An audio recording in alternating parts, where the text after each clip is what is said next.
Ben Shapiro was on Piers Morgan talking about the war on Hamas, the October 7th massacre, and issues pertaining to that conflict. Let's take a listen to what these guys were talking about. Let's just focus on where we left off last time. I interviewed you 4 days after the appalling terror attacks of October the 7th, when emotions were very raw. And I asked you directly then about what you felt would be a proportionate response by Israel to what Hamas did on that terrible day. And this is what you said. Frankly, I don't believe in proportionate response to terrorism. I believe that the way that you stop terrorism is with wildly disproportionate response. That doesn't mean in terms of targeting civilians. It means in terms of killing as many terrorists as humanly possible. So I like that. I like that a lot. Like wildly disproportionate response. That makes a lot of sense to me. You're trying to fight terrorism. You got to get rid of it. We're not playing a game here. This is not the Super Bowl. You got to fight the bad guys all the way. So good on you, Ben Shapiro. Short and awesome. A wildly disproportionate response. I like that a lot. Question is today, what is the going rate today for human lives? I mean, 2014 was a great year for Ben Shapiro. 88 Israelis were died, and there was 2,329 Palestinians killed on the other side. That is one Israeli for 27 Palestinians. That is a very good exchange rate. What I'm saying is, what is the exchange rate for today? You guys will be happy. That guy is talking about exchange rate of lives. How about you stop terrorizing us and then you live happily ever after? Why don't you stop faking it that somebody's attacking and terrorizing you when the jihad is terrorizing the Jews and really terrorizing the world? So give me a break with this fake equivocation. It's like, you know, what's going to make you happy? How many dead Palestinians are going to make you happy? How about we have plenty of live Arabs living in the Abrahamic region? Why would we want to kill anybody unless, of course, they were attacking us? And since the Jewish people have known attacks for the last 2,000 years and we're a post-Holocaust country, we don't want to be attacked anymore. We have zero tolerance for it. So that's really the issue. The issue is zero tolerance for jihadism, not a lot of dead Palestinians. We're looking for dead jihadis, or at least jihadis that will stop hurting us and touching us. And then, of course, there would be a much better life for all. Sadly, there's folks with a sick ideology that need to be removed from this world. Let's keep going with Ben Shapiro.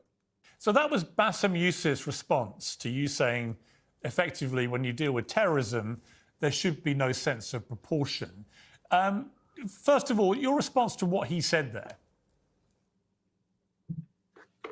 Listen, Bassem is a very smart guy, and I don't think that sarcasm or bad analogies or moral equivalents are really substitutes for realism or moral clarity about situations like fighting terrorism. No one wants civilians to die, except for Hamas. Hamas actually does want civilians to die, but nobody rejoices when civilians die. No one is looking for an exchange rate of death for death. The point that I was making is that when you are talking about, for example, legal proportionality in terms of just war, what you're talking is about proportionality to achieve your target.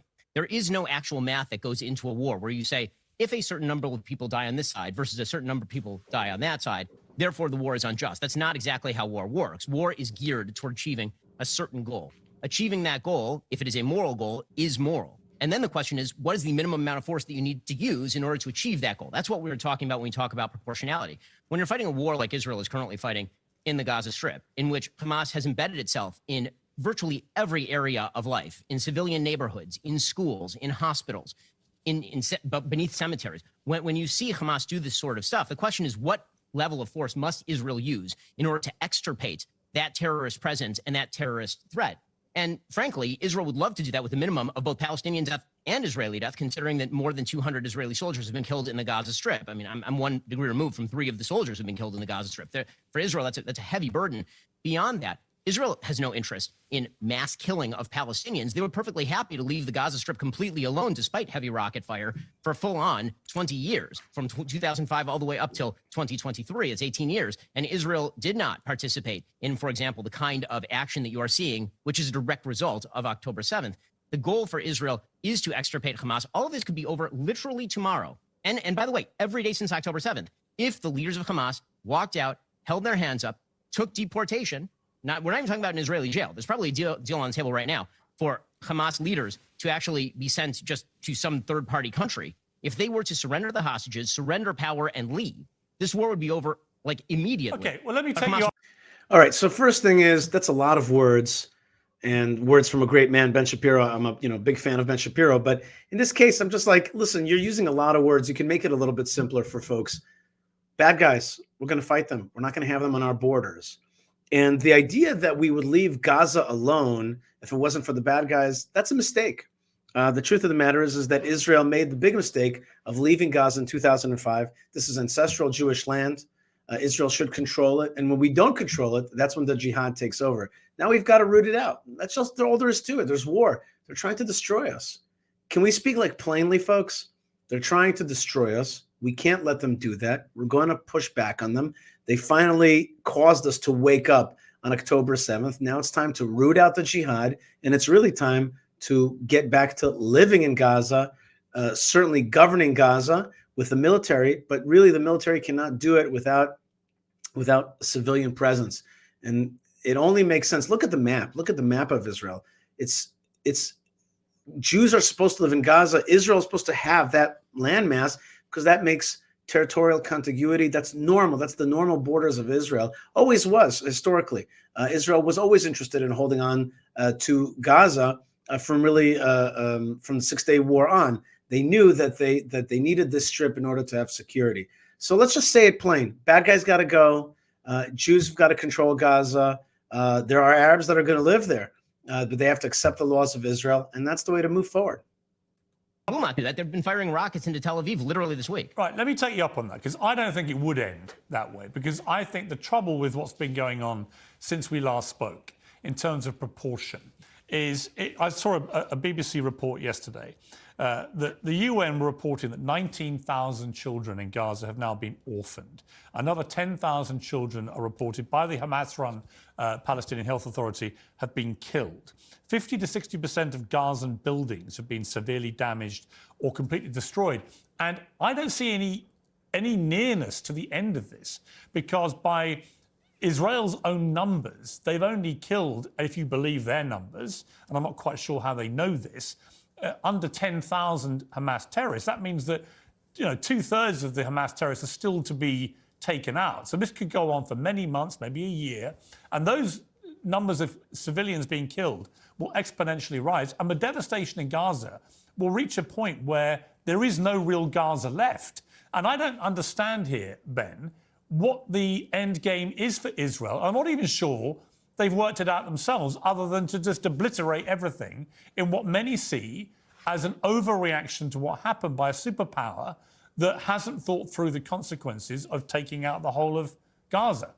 All right, so first thing is, Israel is a power, certainly a regional power here in the Middle East. But to call it a superpower is actually a way to undermine the conflict by saying, look, there's this giant Israel and this little tiny Palestinian.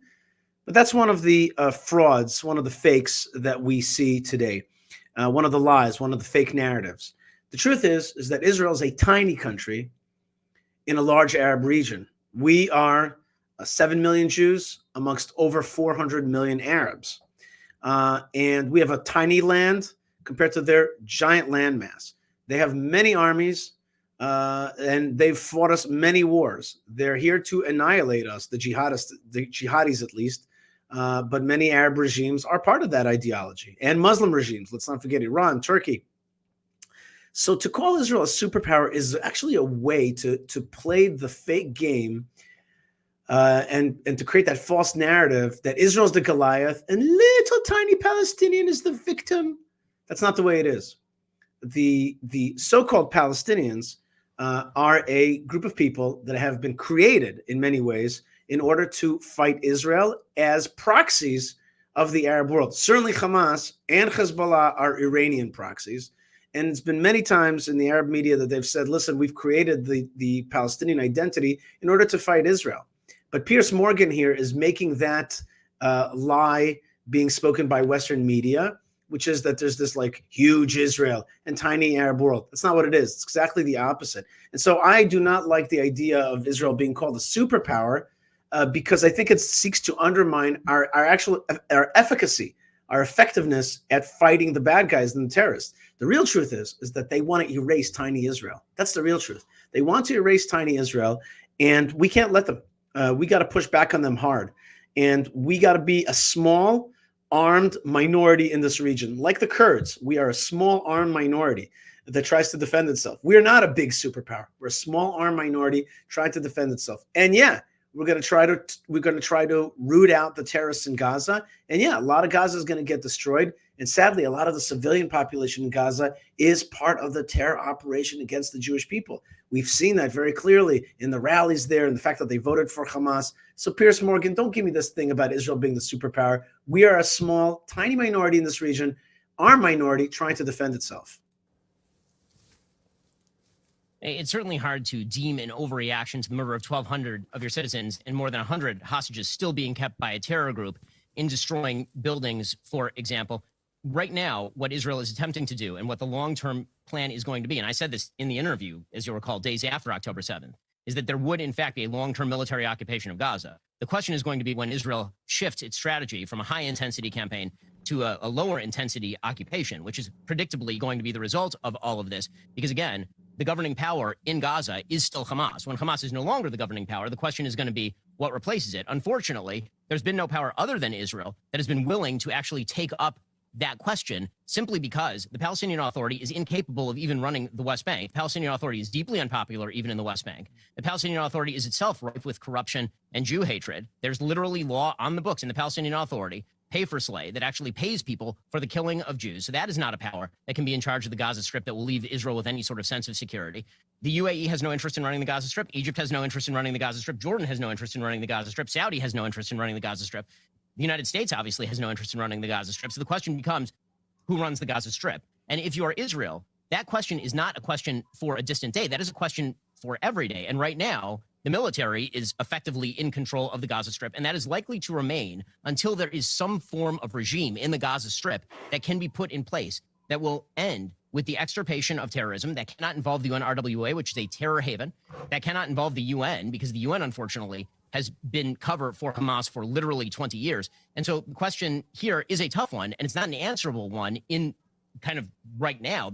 And that's sort of the problem. Just because there is no good answer to the question doesn't mean that the question isn't urgent or that there is an alternative option available to what Israel is doing. What I've been missing in all of this is what exactly is the alternative option that has been presented by anyone other than Israel continuing on its quest to extirpate Hamas so long as Hamas is holding its citizens, firing rockets into the center of Israel and threatening Israeli life. Okay, so on the one hand, you know, Ben says a lot of things right, but on the other hand, I have to here a little bit disagree.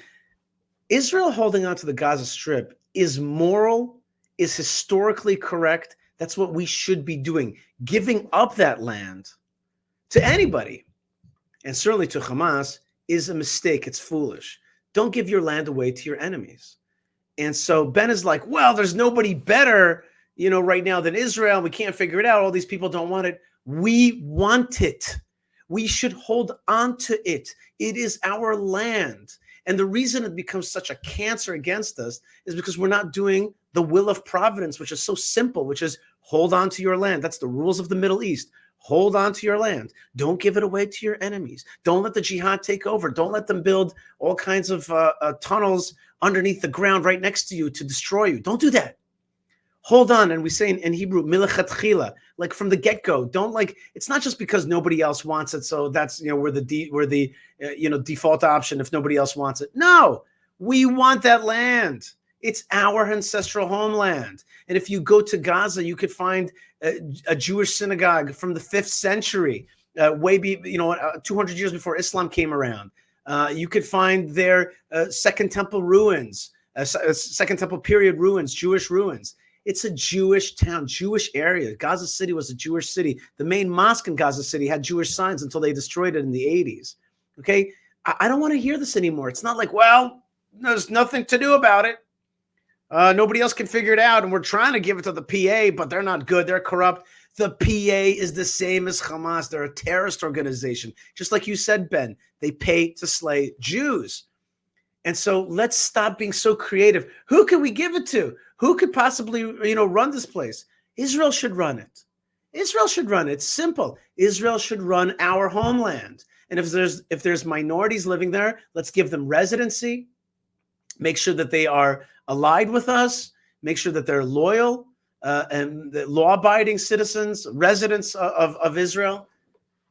Okay, but there's no like this. It's not because we like, well, we can't figure it out. We can't figure out who to give our land to. Hey, anybody want our land? Oh, you're bad. I can't give it to you. That's not the way it is. We got to keep that land and hold on to it. Be a big Israel, a strong Israel, not a weak Israel that's always searching to give the land away. And then at the end, invariably, the enemies take over. That whole idea of a land for peace, of a two-state solution, of land giveaway and land surrender is a failure. Israel's got to be a Middle East country.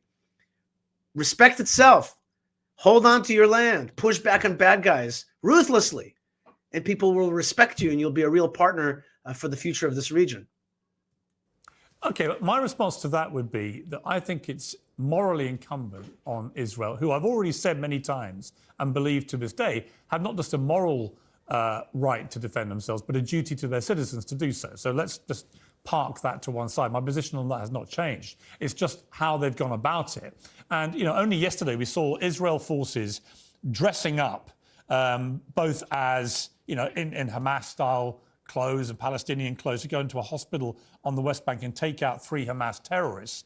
And there are many people, you know, impartial observers who say that what they did there contravenes international law, that they're effectively committing war crimes because it's a violation of international law to feign protected status, in this case by dressing up as a doctor or patient, in order to invite the confidence of the adversary and then proceed to kill or injure them. And it's also against international law for combatants who've been incapacitated by wounds or sickness and are protected from attack as persons ordered combat. So if they're paralyzed or incapacitated, an attack on that individual is prohibited by international law. So I look at that, and it seems to be a prima facie case of Israel breaking the law. Do you defend that? Piers Morgan, are you joking me? Yes, I defend that. Because Are you joking me, Piers Morgan? Are you joking? Are you saying that Israelis dressing up as Arabs is against international law and Israel is therefore culpable because you have a prima facie case against them for breaking the law? You're talking about a terrorist organization that has been firing for 20 years at our civilian population. You're talking about people who broke through a border and then raped and killed, beheaded, maimed, did everything in the world, killed 1,200 people, took hostage 200. And now you're talking to me about these guys getting dressed up. Piers, have you watched Fauda? Are you going to tell me that Fauda is against international law? We are out there to fight the bad guys. We're out there to defend ourselves. And if you want to call us crazy, then that's totally cool with me. I got no problem you thinking that Israel's crazy. But don't give me this runaround about international law. This region is not exactly following international law. Hamas is not following international law. Iran is developing a nuclear weapon. They're not following international law. And let me tell you something. International law was set up, like the UN was set up to protect Israel from the Holocaust. Today, they are the ones that are aiding and abetting the very organizations that want to commit a Holocaust against us. For example, UNRWA, right? Is UNRWA following international law when they house Hamas terrorists, when they feed them electricity, when they make sure that they're fed, when they have fuel from UNRWA, when they teach jihadism and refugeeism? Please do me a favor, Piers Morgan. Don't use international law as a bludgeon against Israel. We all know what this is about. It's to weaken the Jewish state through these fancy terms that you're whipping out these paragraphs. Well, I don't want to, you can't use a protected status to fight anybody. You're talking about terrorists here. Terrorists that want to destroy the Jewish state, that want to kill Jews. Read the charter, the Hamas charter. The Hamas charter says it so clearly. Okay, they see Israel as an invader, as a germ, as a crusader. They want to kill us all, and they showed what they're willing to do. So now that we're going a little Fauda on them, that's breaking international law. Seems a little. Let's put it this way. Seems like you're missing the plot here, Piers, a little bit. Let's see what Ben has to say. because if Hamas, or in this case Islamic Jihad, is using a hospital as a terror base, which they have historically done, then the violation of international law is on them. I mean, by all international law, using a hospital as a terror base, which we have seen in the Gaza Strip, we're currently seeing in the West Bank as well. That's the war crime. I always find it very bizarre that international law is invoked when it comes to a response to a war crime, but not to the original war crime. If you use a hospital as a terror base, then the hospital is no longer only a hospital. It also becomes a site from which terror is emanating. And so when Israel engages in a targeted military operation, by the way, not killing any civilians in this particular operation, killing people who are clearly terrorists, that is the war crime as opposed to terrorists using the hospital as an organizing base? That seems to me peculiar. Well, it is by the left correctly then Bang. Okay. He just nailed that. That is absolutely right. Ben, great job. A totally awesome answer. Can't argue with that. He just nails that. Those folks are breaking international law, but you're picking this international law to strike Israel with.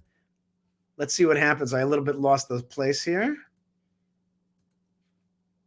From which terror is emanating. And so when Israel engages in a targeted military operation, by the way, not killing any civilians in this particular operation, killing people who are clearly terrorists, that is the war crime as opposed to terrorists using the hospital as an organizing base? That seems to me peculiar. Well, it is by the letter of the law of international law.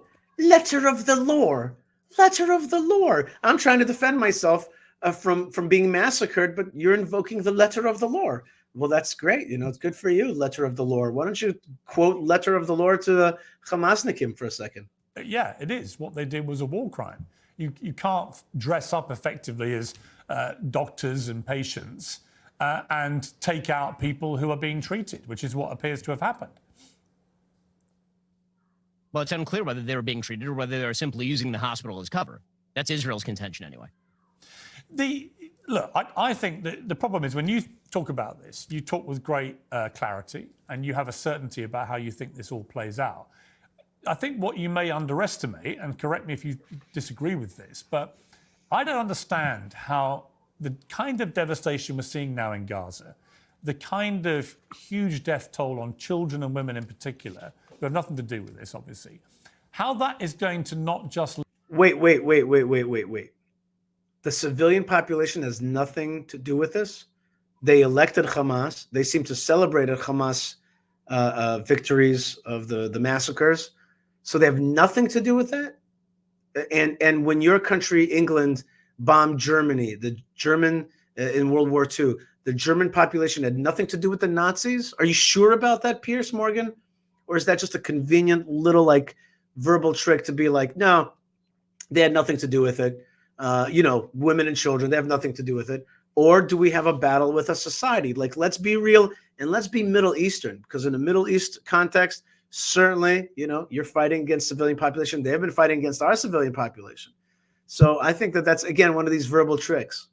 Lead to a whole new radicalization of Palestinians that will replace Hamas. So yeah, Hamas may well get permanently dismantled. They're clearly being killed in large numbers. And clearly the underground tunnel operations are being dismantled, and Netanyahu's made it clear he'll keep going until the end. So assume that Hamas are removed effectively. Why do you think, Ben, that doing this in the way that Israel's doing it is not just going to lead to a whole new breeding ground of radicalized Palestinians who've lost family members, kids, wives, and so on, and who will want to exact revenge? How does it make Israel safer? Because in the Middle East, you fight the bad guys, and people respect you when you fight the bad guys. And when you fight them again and again and again, and you beat them and you defeat them, they go, okay, I guess there's no point in striking at Israel or Kurdistan, because they're strong and they respect you.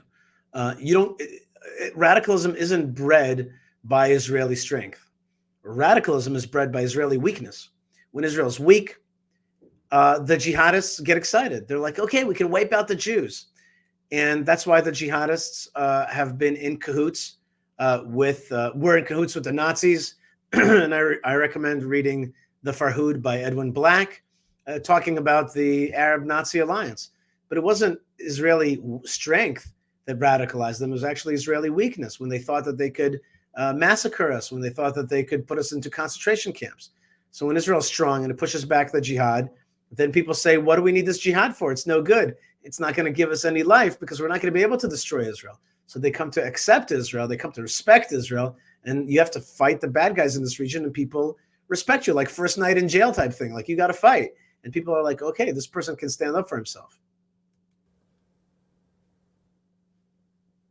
It makes Israel safer by not allowing the governing party in that region to actually be fomenting the violence, providing weaponry, providing education to small children that reinforces all of the Jew hatred and anti-Semitism that has been reinforced in these areas. That's sort of like asking, in the aftermath of World War II, there had been so much unbelievable devastation in Germany, in Italy, throughout continental Europe. How is it the Western powers could expect that there wouldn't be an entire generation of people who would rise up in revenge for all of that? And the answer is that a rebuilding process is going to have to take place. This is currently why from my understanding, Israel is negotiating with the United States, trying to bring in the UAE, trying to bring Saudi Arabia to essentially put in place some sort of Marshall Plan for the rebuilding of the Gaza Strip. That's going to take outside money. That's going to take a long-term effort. This is not something that can happen overnight. I think one of the big problems in foreign policy is very often that people are looking for the immediate solution at the expense of the realistic solution. And the realistic solution in an area of the world where conflicts go thousands of years deep is not something that's going to happen next week. It's going to have to actually require heavy rebuilding, heavy monetary investment, but monetary investment not via groups that are linked to terror and sponsor terror and foment terror, but linked to groups that actually are going to promote quiescence, that are actually going to promote moderation, that are actually going to promote a future in this region of the world where both parties can coexist. Okay, so that's a very beautiful statement. The only thing I would say is outside parties, the UAE and Saudi, are not going to be the ones to rebuild Gaza. Israel should rebuild Gaza. We should rebuild it as part of Israel.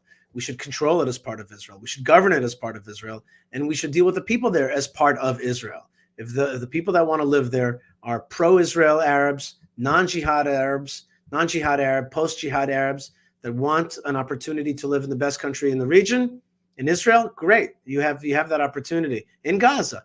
But if you hate Israel, you don't have a place to be there anymore. And we don't want jihadists in our land and around our land. We will not stand for jihadists in our land and around our land. And that's what Israel's policy should be. It should be zero tolerance for jihadism, i.e. Nazism of today that hates Jewish people, that hates Israel, wants to see Israel destroyed. And so we should be the ones taking responsibility. That's the word, responsibility for Gaza. Responsibility for Gaza should be Israeli. And I think that Ben keeps on talking about, other countries taking care of the business. No, it's not going to be Saudi Arabia. It's not going to be Egypt, and it's not going to be UAE. It's going to be Israel. Israel's got to take responsibility for its land and people living in its land. Interviewed you. I later interviewed Andrew Tate several weeks later in Romania, and he said this. So Ben is a warmonger. Ben has been wrong on basically every single issue you can name. He was with you with the vaccine and every other war. Ben is always calling for other people's young men to go and die in some war. He seems to love it. I don't know if he has short man syndrome, but he's always behind his desk calling about how important it is that big, strong men like me go and die. I mean, apart from the puerile name calling and stuff, his point there that you're a warmonger, your response? I mean, if the question is whether Israel has a right to defend itself, the answer is of course. And if the idea is that somehow I'm asking Israeli soldiers to die, Israel is quite unified in its goal. So I'm not sure exactly who he's talking about. The sort of chicken hawk argument simply would not even apply under these circumstances. As far as war, I think that every single conflict the United States should get in, I'm an American citizen, I'm an American. Every conflict the United States gets in we ought to be asking, what is the actual American goal? What is the actual American interest, which is for one reason why I didn't support the war in Libya during the Obama administration. It's why I was very skeptical of American interventionism, whether covert or overt, during the Arab Spring. I thought that was going to end quite poorly. So, again, I think that that's inaccurate, but it's Andrew Tate, so I'm not supremely surprised by that. I'm not sure, exactly what his level of knowledge is on foreign policy issues other than sort of the braggadocio. And his thing that he's a big guy, tough guy, and you've got small man syndrome? I'm not sure what to make of that. I mean, I guess that, if your version of manhood is walking around shirtless, smoking cigars in Romania, then I guess you can have that. That's okay. I mean, sure.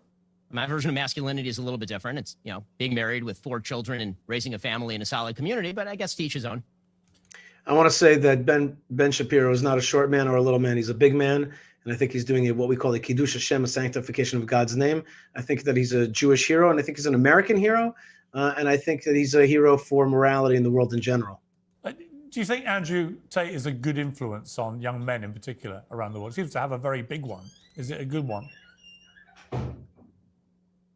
I think that Andrew Tate says, as I've said on your show before, I think that his diagnosis of some problems is correct. I think that his actual prognosis and recommendations for solving those problems is more frequently than not deeply incorrect.